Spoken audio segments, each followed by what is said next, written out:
le savez mieux que moi, il y a eu un sinistre sur le pont Mathilde, dont à peu près 40 mètres à remplacer, 40 mètres du pont qui sont non récupérables.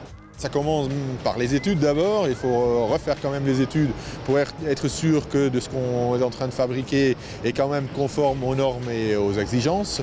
Une fois qu'on a passé cette étape, on commande la matière première. Une fois qu'on a les tôles, on commence à reconstituer par assemblage les différents éléments. On a le platelage, on a les ogiers de renforcement, on a les raidisseurs transversaux, on a les poutres principales, on a des consoles.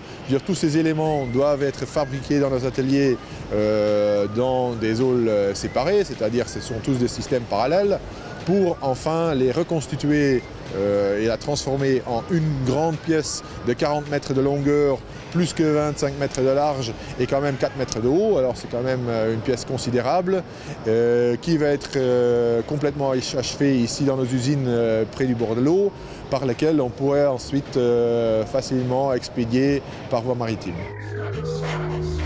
Nous allons déposer la travée entière de 115 mètres au quai de Petit-Couronne. Et sur ce quai, on va effectuer les travaux de réparation.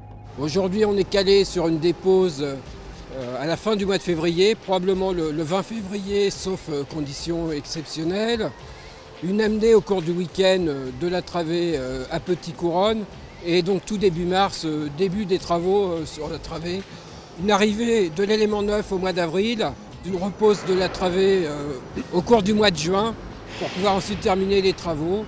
L'objectif étant de toujours, et sera tenu, une remise en service au cours de l'été du pont Mathilde, probablement au mois d'août, en tous les cas au plus tard au mois d'août.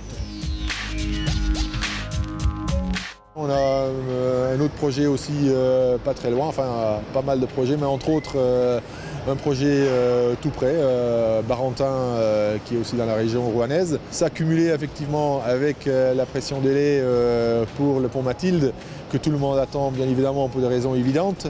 Effectivement, il y a une certaine pression, mais bon, on a l'habitude.